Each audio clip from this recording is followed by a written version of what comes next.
We want to use data, we want to leverage it, we want to market, we want to manage it, we want to pull it. I love what your company does. We want to guide it so it provides true information. Every application, the only purpose of it is to manipulate data. AI, it becomes painfully obvious. How can you do something properly if you don't even know what data you have? Everyone is storing everything everywhere. You don't use AI to find a fish, right? No, I don't use AI for a fish. How do I even start figuring out this stuff? So I'll explain a little bit about what we do, and then I'll give you some differentiators between what we do, some of our competitors, so you can make effectively an informed decision.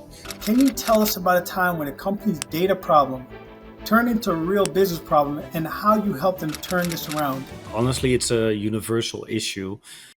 In a world where technology defines business success, will you drive change or be driven by it? Welcome to the Digital Exchange, where visionaries share strategies that transform their organizations. This isn't just talk, it's actionable intelligence from the front lines of digital transformation. Each episode unlocks secrets that turn challenges into competitive advantages through conversations with technology leaders from manufacturing, logistics, healthcare, and financial services, from COOs and CIOs to security directors and transformation experts. Our guests share authentic stories of triumph and valuable lessons from setbacks. Ready to exchange ideas that will revolutionize your business? Here is your host, Wayne Roye. Today on the Digital Exchange, I'm excited to welcome Jaap Mantel, Managing Director of Data and More. For the past 4 years, Jaap has been helping mid-sized companies get control of one of the biggest blind spots, and that is all the files, emails, and documents that pile up in every corner of the business. He helps leaders turn the digital clutter into something secure, compliant, and actually useful for a company. But Jaap isn't about data and compliance. He's someone who measures success not only by professional wins, but also by being a great father and husband. He's passionate about the outdoors, whether it's fishing, hunting, or snowboarding, and driven by his faith, which he describes as his life mission. But what I really appreciate about Jaap is that he brings a human perspective to technology leadership, and his journey from the Netherlands to England has shaped how he thinks about value, culture, and the real meaning of success. With that, everybody, meet my guest, Jaap Mantel. Welcome to Digital Exchange, Jaap. Awesome introduction. Thanks so much for your time, and I'm super thankful to be here. And I appreciate you being here, Jaap. But let me ask you a question. You've worked with many mid-sized companies over the years. Can you tell us about a time when a company's data problem turned into a real business problem and how you helped them turn this around? Honestly, it's a universal issue. And the reason is that the last 25 years, all of us, small, medium, and large organizations, have been trained to effectively ignore data. When most of our journeys, I'm assuming most of us either work with SharePoint, with Exchange, or Office 365, if you're a little newer to the game. And effectively, when SharePoint was introduced back in 2001, it was presented as this is the dream, right? The centralization of data forms and processes. And there have been many iterations. We got on-prem, we removed managed metadata, we reintroduced it back in 2010. There was Fast Search in 2008 that was acquired. In 2013, that became all part because now we can find everything, right? We know where the data is, we know what it is. Well, 12 years later, we still don't. Yeah, can I interject a second? Because I want to pull back a little bit. Because in technology, whether you're CIO or IT admin, because I've been in those many roles, you understand data. You hear it all the time. But I think what the biggest challenge is to understand, why is that even important? What does data mean? And yeah, it's you hear it, but I think it's one of those things where you hear it so often, you become numb to it and don't realize the importance of it. So what is data and why should I care? Why should I care? Well, it's either your biggest asset or your biggest problem. It's either how you store all your projects and you work and you do everything for it. And even in this day and age of AI, we want to use data, we want to leverage it, we want to market, we want to manage it, we want to pull it, we want to guide it so it provides true information. And if you can automate it, it will be amazing. On the other hand, if you don't know what it is, then you're non-compliant. Oh, suddenly there's a data breach. Suddenly you realize your children's pictures are synced from your phone to your OneDrive. Suddenly you realize, oh, I'm storing passwords everywhere. So then it's kind of the opposite, where it becomes your biggest problem. So it's something that every company is doing, and every on LinkedIn you read all these geniuses, if you will, self-proclaimed, like, oh, we have to make data-driven decisions. I'm like, yeah, no s Sherlock, but how do you do that? One of the challenges we have is you said something very important. These buzzwords, Yeah, data driven. I mean, you hear these things, you just kind of get like, I'm just tired of hearing these things. yeah, But I think where I want to pull is, and I know I become so numb to it, the conversation of data, and I forget how it doesn't matter what I do.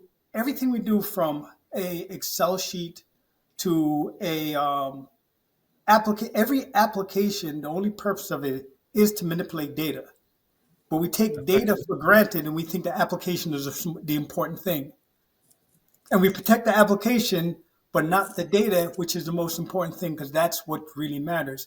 And we forget that as C-level. So if can you draw me in of really, if I'm a C-level, I'm going, yeah, I'm nodding to you. Yeah, yeah. But I'm really not, yeah. It's more, yes. I think I know it all. How can you pull me back and really break it down in simple terms? Why, as a C-level, that is the most important thing, not the applications, not the programs, not even just the buzzword for security. Data encompasses everything. We are often here, we're part of an information war. And you're right that on an application level, so on a database level or an environment level, people are trying to secure, again, your data. When you're managing a company, you want to make data driven decisions. So what do people do? You probably have an Excel sheet. Even though there's very good solutions out there, you're probably still working on an Excel sheet. And all the technology experts, even though they know they shouldn't be sending documents, especially not with passports or anything else, they're still doing it. So one of the things, as what we do for executives, is we effectively make some outrageous statements. I make statements like, you and your company do not know what kind of data you have. So what are you protecting? And this is again another thing where AI comes in. Is kind of like, well, everybody wants to do AI, but you can't really do AI if you don't know what data you have. So now in the day and age of AI, it becomes painfully obvious why things are failing. To give you an example, MIT just released a report that 95% of all AI agents are failing. And I think the other five are borderline in denial or they're not processing data. Even some of the people like Jeff Teeper, Vice President of Corporate America for Microsoft, is making statements on LinkedIn where effectively he's like, hey, look at how many AI agents we are producing, where the public is kind of just borderline harassing him on his statements because the value that is actually being achieved cannot be achieved without knowing what your data is and where it is. Effectively, AI amplifies your data. You put crappy data into it, you get super crappy AI. Am I correct in the fact that, because I'm thinking through just on data alone, and you talked about AI, and the challenge with AI is I have emails I haven't deleted since in the 90s. Okay. Now AI is going to look at that and they're going to see every piece of junk email that I have, as well as every crappy email, because at the time I was a young kid, didn't know what I was talking about in the 90s. Now I've matured. It's going to see all the good and all the bad and make decisions off of that. So garbage in, garbage out is one problem. The other problem is I have a folder I've created that I've made 50 copies of something. I don't remember it's there. AI will see all of that stuff. Yep. So that's where I think the problem is. We don't know the data, which is to your point. How can you do something properly if you don't even know what data you have and where it lies? And we all swear we do. If you ask me, I know where everything is until you scan me and Hmm. I find a folder that I shared to a secretary that had tax forms Yep. from 1996 that I didn't even remember was there. Well, there's a lot of illegal, like there's problematic data, like passports, personal stuff, these type of things. But then there's also illegally stored data. So, for example, let's say Wayne, I love your company. I'm going to apply for a job. I sent you my resume and everything else. That's a form of PII that you're allowed. Most European courts, most North American courts, they maintain about 3 months period. That is your processing time. After that, you're going to have to come up with some really good reasons as to why you are still storing it. So now again becomes a problem. And the nicest thing about things like Copilot is that it respects permissions. So if you put that folder on like a shared folder where everyone has access to, that means that the whole company and everyone else is now going to be able to go through your stuff. It's fantastic to demo, but it's not fantastic to have. It's not fantastic. And the problem is not what you do know, it's what you don't know. And I tell Yes. people that all the time. No, absolutely. So part of my company, one of the things we do is we do free assessments. So we effectively we go to a company and I always say, please just give me some security people. Why? Because with these security people, what we actually do is we show them here's passports, here's PII, here's $250,000 of problems and everything else. And then I only ask one question. This is you. This is your all the stuff, your fingerprints, your everything else that you have. This is your digital fingerprint in your environment. You're an expert. So, what do you expect from everyone else in your company if this is you and you're about to apply Copilot to it? And these assessments, they bring out the craziest stuff because everyone is storing data. And I don't know about you, I work in privacy. I still email documents all the time. And then I go for a mortgage application. What do they want? They want me to email your T4, email your this document, email that document. Oh no, just send it to my private email, right? That's my banking information right there. And then you have brokers. Oh, email me this, email me that. Then I go to a hotel. They take a copy of my passport. I rent a car. They want other types of information. Everyone is storing everything everywhere. It's very painful. Here's a great question. What is the retention policy that's being applied by most organizations for the emails and files? And 9 times out of 10, there's none. Hey, if you have emails that's from 10 years ago, that's still there. It's accessible. I love what your company does is, because I've seen you in action, you actually show things. Because I've seen it where I swear I know where everything is. And all of a sudden, oh, how'd you see where that? And you're very surprised of the things that you thought you had and understood where they are and who has access to it. It's a Mhm. different animal when you actually look. Thinking and knowing is two different things. Yes. The reality check is very painful. And so when we first provide a full overview of an organization's data, there's always some low hanging fruit. And then we find that there often isn't a retention schedule or even a policy that applies to deleted content. So we're like, hey, you're deleting your content. Congratulations, but it's still there. And even if we just delete that data, here's how much we can save you and how much we can do. But on the AI thing, it goes a lot further because right now everyone is talking about can I activate Copilot? Can I activate Gemini? Can I do this? Can I do that? And the reality is that most cases you can't for by far the majority of your content. We have some reports where we analyze over 4 billion data sets. 90% of all your problems are going to be in Exchange. Just forget about Exchange for now. Then a large majority of the problems are going to be in OneDrive.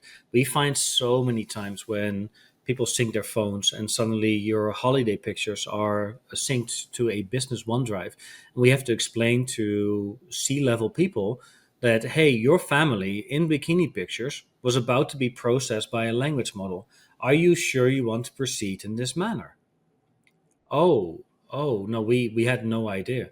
And then of course the CFO on the golf course, everyone's doing AI, which we have to do AI. But the question is, what are you doing? So are we paying $100,000 to help you rewrite your email, or and this is where I believe more of the future is going to be, is are we building very much smaller but very specific language models for a specific purpose with specific data modeling, with a specific set of data and a specific targeted forms of outcome that is going to feed your organization with functionality and automate the process.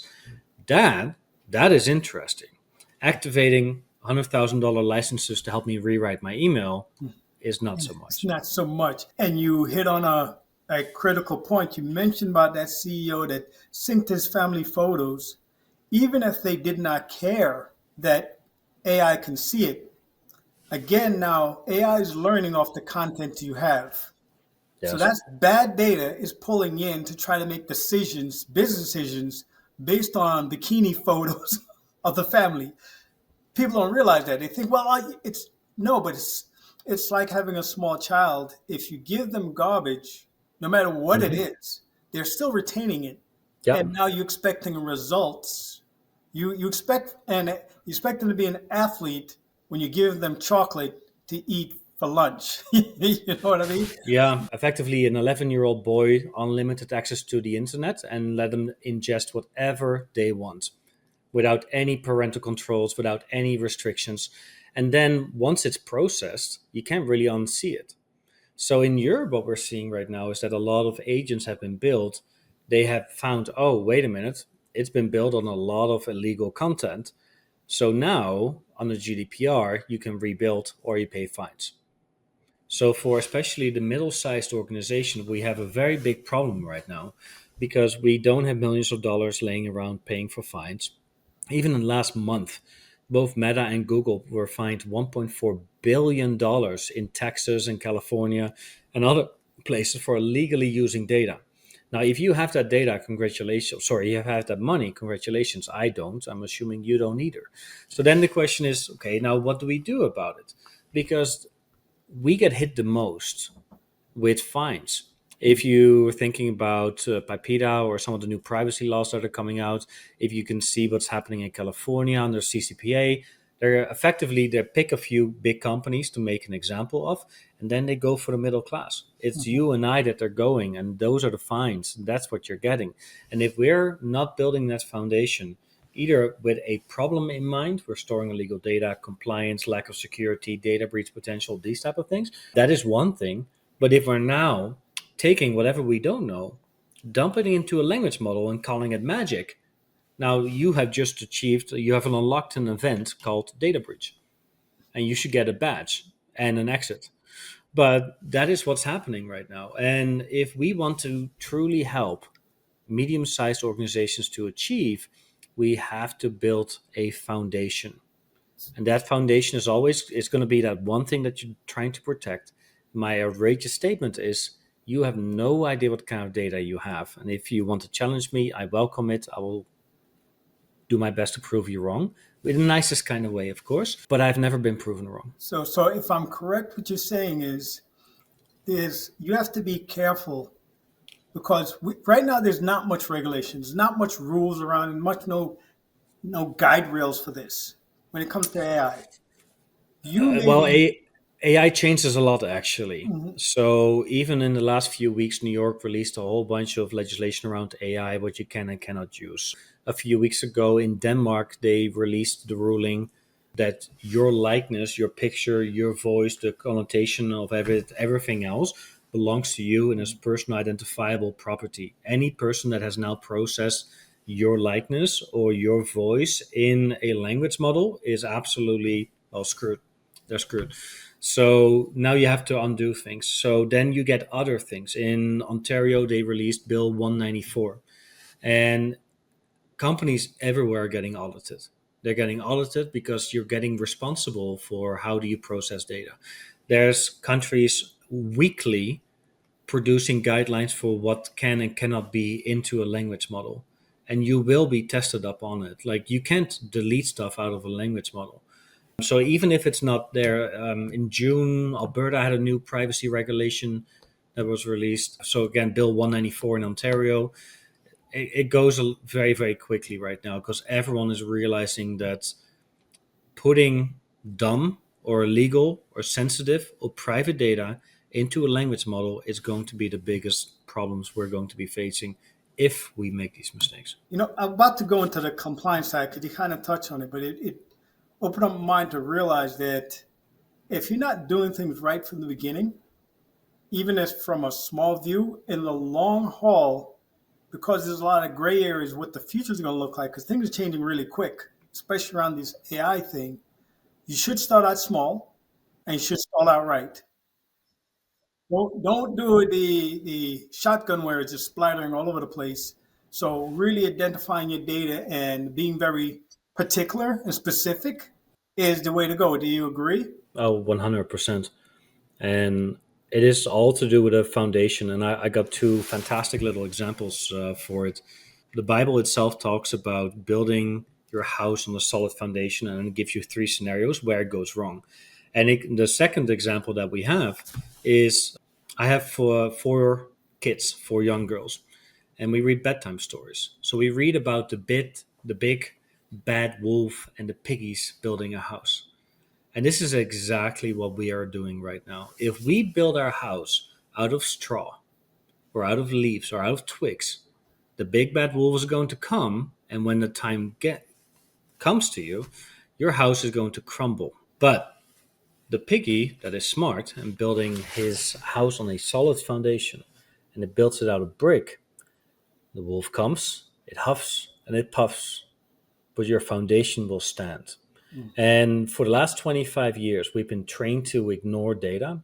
It's always been pushed out. And now we're hitting a stumbling block because you cannot do any form of reasonable, sensible, logical, responsible AI without data. So now we're hitting a chicken and the egg story because everybody wants AI, so they think. It's hard to even define what people want when they want AI, but everybody has budget for AI somehow, which makes this really interesting. But if you really want to achieve value, we're going to have to be honest with each other. And that is that without a solid foundation, your house is going to crumble. Let me ask you, because I don't want to just be doomed for the audience. I want to actually give back to the audience Sure. some things that they can do to start down the path of doing it right. Hey, don't splatter Yeah, gun and try to do everything. Hey, let's start. What? Give me one, two, or even three things. Hey, here's a starting point. This is what you should consider to start out, even considering absolutely. data. With a data, considering Copilot, I'd rather say data in general, Mhm. and then we can touch on Copilot, but data in general, because I think that's not even handled properly. Absolutely. There's a lot of applications where, because AI effectively analyzes content and then comes with suggestions based on the model that you're guiding it towards, right? So there's a lot of amazing applications. My favorite one is in healthcare, where effectively agents are able to analyze the picture of your eye, then run it through 20 billion scenarios in a few seconds, and effectively come up with the best scenario for you. Another way is more personalized healthcare. So instead of generically, here, take these pills, it's going to be a lot more, let's analyze who you are, what your body doesn't like, and etc. So these are all examples that are absolutely amazing because they're looking at a very small data set with a very specific purpose, and it's absolutely fantastic.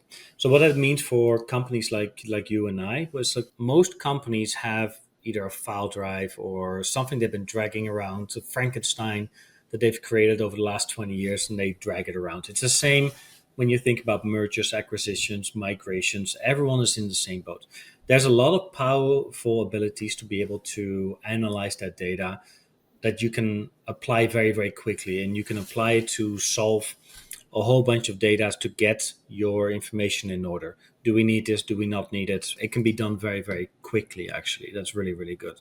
When it comes down to AI for a business application, people always say think big. I would say think specific, think very, very targeted. People have the understanding of, hey, I have data, I can buy AI. Let's put them together and create some magic fairy dust. But that's not really an option. So think about very specific use cases. And of course, there's everyone who does training will tell you that AI has value everywhere. And of course, that's true. It can have value everywhere, but be very specific in what you're trying to achieve. In our company, for example, we have a lot of data, we have a lot of people. We only use AI for our classification. So we actually have 5 different layers of classification, and we use AI to translate phrases, meanings, verbs, these type of things. but we don't release it on customer data unless there's a specific use case for it. And even when we do that, we have to delete it afterwards because we cannot store sensitive data into a language model. So there's very specific, very targeted principles that people can follow. And if you want to be in that 5% where MIT talks about of successful AI agents applications, you're going to have to really, really be extremely specific about what is the outcome that you want, and then effectively just work your way back. What kind of data do I need? What kind of modeling do I need to put in place? And then can this be done? Well, I'm going to be honest, where I see most people using it, and it's the wrong way, is I have a small bunch of data, Excel sheet, or I have some files, some folders. Hey, look at this, and then go to the internet and get all the answers. That's what most people are doing, and that is the flaw in the logic, because the worst place to go is the internet. Try to Google something right now, and you see how much garbage you get. And that is, let's be honest about what it is right now, how people actually using AI is that's the primary use of AI right now is not them curating their own data sets to train it. But let's back out of the AI a little bit. And what I'd like to do is, hey, I'm an IT manager, I'm a CIO. I need to get to the AI part because my C levels are talking about it. They're bringing it to me saying we have to do it. They don't know what it means, but they're telling me all about it and saying we have to do it. Okay? Mm-hmm. Because everybody says you has to. I Yeah. know that I need to now do this so I don't lose my, be honest, I don't lose my job, or I don't lose my respect for the people, don't lose respect for me like I don't know what I'm doing. So I hear the data is the problem. How can I go about start finding out what I do have, figuring out where's my data so I can even go to the C levels and say, you know what, we can't do this because look at this. Guys, this is what's my first step. How do I even start figuring out this stuff? And again, it's not about what I do know. I do know about that. I have a shared drive that is called a company folder, and everybody has their profiles in it, and they're saving it to OneDrive. Oh, I know about that. But what don't I know about? And what I do know where it is, but what I don't know is how's it shared out? I swear up and down that you know what, this is the securities across these folders, but Mm-hmm. I don't know who's sharing what. I mean, you can give us a call, and effectively we can automate that whole process for you. So I'll explain a little bit about what we do, and then I'll give you some differentiators between what we do, some of our competitors, so you can make an effectively an informed decision. So to have a complete understanding about what it is that you have, you can go manual. I haven't come across a single company in the last 25 years that has done anything like this manually successfully. There's a lot of tools out there as well, and you're going to be looking into different options. So you have tools like Purview out there and a bunch of other ones that work very similar. And effectively, those are scan tools. You want something, you put a scan or a query into the product, and it will search for those keywords. And you can run a few keywords at the same time, and then you can run multiple searches, and it will go through all of your data. You have a lot of data, it will take a few weeks, few months, and then you got your data, and then you have your results. Some of them will be good results, some of them will be bad results. You have to go through them. So that is, of course, one option. Then you have the option of, okay, well, let's unleash AI on it. Again, also great, fantastic. And AI just came out. There were some Samsung engineers that were like, hey, we have AI. Let's use OpenAI. Let me put in some of the core source coding of some of our products and see how we can optimize it. Of course, not realizing that all the search queries are public, so now all of their competitors have access to their data and their cores and their proprietary information, which was utterly dumb. That is another option. But these days, there's also private clouds. There are private AIs, there are private anything. So you can unleash one of these trained models. You're going to have to ask yourself a lot of questions. Where's my data? How's it stored? How's it saved? How's it used? These type of things. But that would be, theoretically speaking, a second option. There's a lot of private AI marketing out there. I think it will go pretty soon because it presents a wide variety of problems. Then there's a third option. That's the category that I'm in. And now we start talking about indexation. even if you open, let's say you open your Explorer, right, your File Explorer, and you go to your C drive and you're looking for a file, and it's going to scan, it's going to everything else, and then your computer will tell you, do you want to index these locations? So next time I can find it for you in less than a second, compared to me having to go through all this data for your silly little query. And so what we do is we index all data. We go into documents, we take the text, we find a picture, we OCR it. So we have a 100% overview of anything in your environment. The next thing that we are doing is we were born and raised in GDPR countries. So we've been working in 27 different languages with 28 different privacy laws that really is able to identify and classify data, anything related to PII. So is this a passport?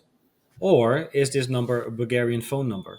Is it a Mexican project number? Or is it something else? So to be able to accurately identify and classify data, I think is going to be very, very important. Now, even within this category, you're going to have people with private clouds. You're going to have people where, hey, I'm going to take all your data to my environment and I will make sure to keep an eye on it, right? So the location of anyone, a product, tool, vendor, or anything else, the location of where that data is processed, managed, stored is very important because we trust in tools, and I get it. But even last week, when it became known that Workday was hacked, how many companies rely on Workday? Well, what if Workday has all your data? Okay, now we have a problem.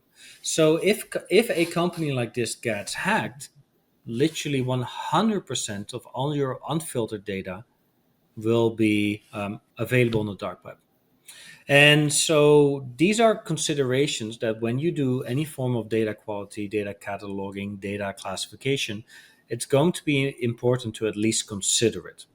Once you start on this journey, it's actually pretty fast and very efficient, as in within a few weeks, in a very secure location, very secure environment, which can be even your own data center, your own data location, whatever you want.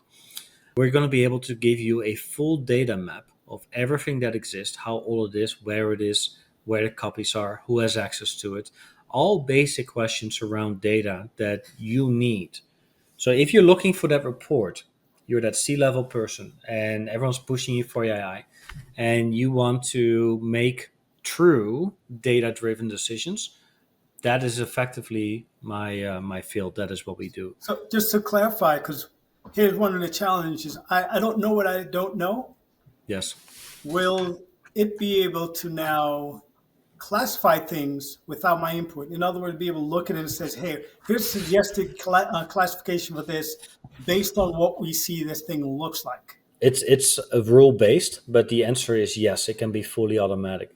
So let's say you, Wayne, you come to me, we take your data, and you say, Jaap, one of the things we need is we do project in 5 different categories. Category 1, 2, 3, 4, 5. They're defined as follows.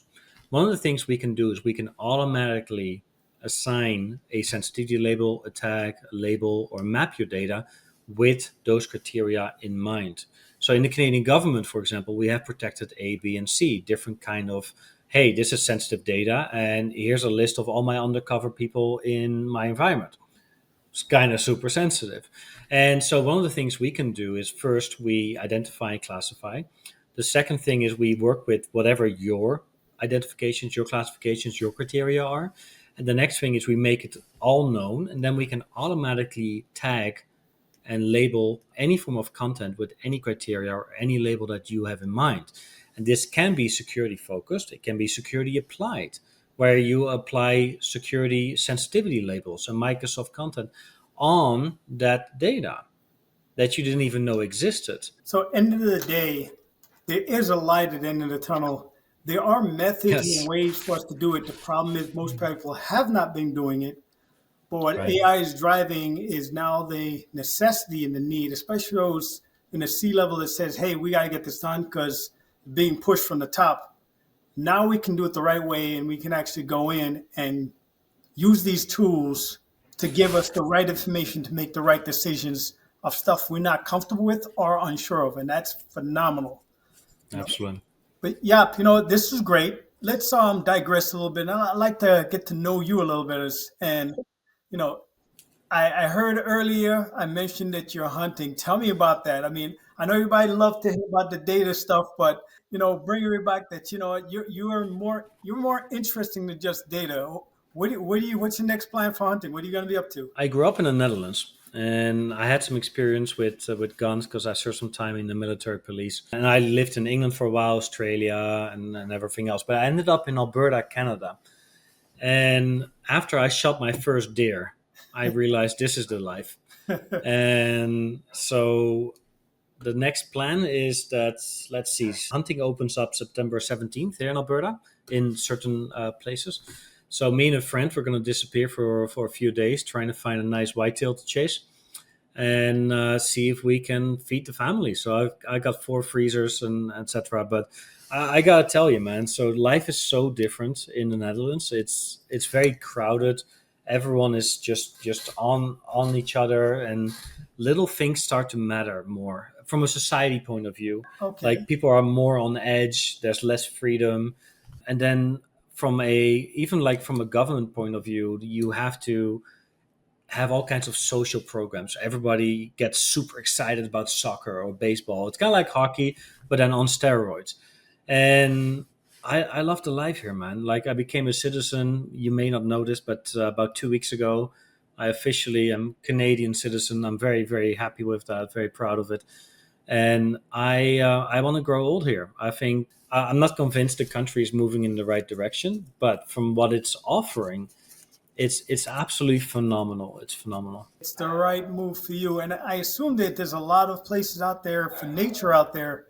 Oh yeah. Yes. And I'm all for it as well. So hunting is your biggest thing, fishing as well? Yeah, I got myself a little boat, little 14 footer, and then I take my kids out and we just do some rounds around the lake and just enjoy the sun. This week here in Alberta, it's been 30 Celsius all week. It's way too hot for my sensitive little European skin here, but it's fantastic, man. You gotta enjoy life, nature, and I'm just really appreciative of Well, that. Yeah. I'm appreciating nature more and more every day, especially once you get children and they start being around you, you appreciate the quiet life more than the city, you Oh know? yes. Yes. And you don't use AI to find a fish, right? No, I don't use AI for fish. I have a fish finder. I don't know if that's cheating. I enjoy different lakes. My dream is that in a few years I want to get a nice big fishing boat, like a 19-20 footer, and then take my girls, that will be early teenagers, and just go to the mountains and disappear for like 4 or 5 days. Just fish, camp, enjoy life. Like I can't imagine something more beautiful right now. Uh-huh. Well, that you're talking my language. I love the woods. I think I like it better than my children, but they'll come. No, But I hear you. they're also looking. Hey, where's the closest store? I said store. Store. It's swimming around and you still got to catch it. I lived in Amsterdam. I've lived in London. I've lived in Brisbane. I've lived in Vancouver. And I ended up in like the outskirts of central Alberta. It's at the right time as well with like satellite internet available being everywhere. Like I don't have to be in the middle. I always say cities are effectively a million people being lonely together. It's like Okay, I don't that's a have to good be one. there. I'm good. I'll come and visit the zoo and then say goodbye. Well, yep. This was great. This was phenomenal. So, tell us how people can reach you and share your contact information if you could. Our website is dataandmore.ca, and just send us a message. I usually get CC'd on them. If you want to give me a call, my number is 587-966-9070. Be happy to talk to you. And I always say, worst case scenario, you'll get some good ideas. I can tell you what to look out for, share some of the stuff I've learned over the years. And if you want to have a good conversation, I welcome it, and for sure. All right. Thank you again, Yep. And I'm sure at least the listeners are going to love this conversation. Thank you for being on the show. It was a pleasure to be here. All Hopefully right. next time again. And this brings us to the end of another episode. I'll see you on the next one. Everybody have a good one.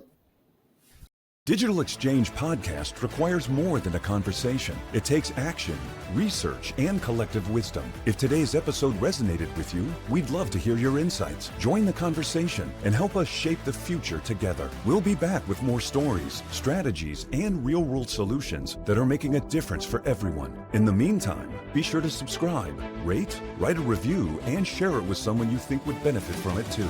Thanks for listening, and see you on the next episode.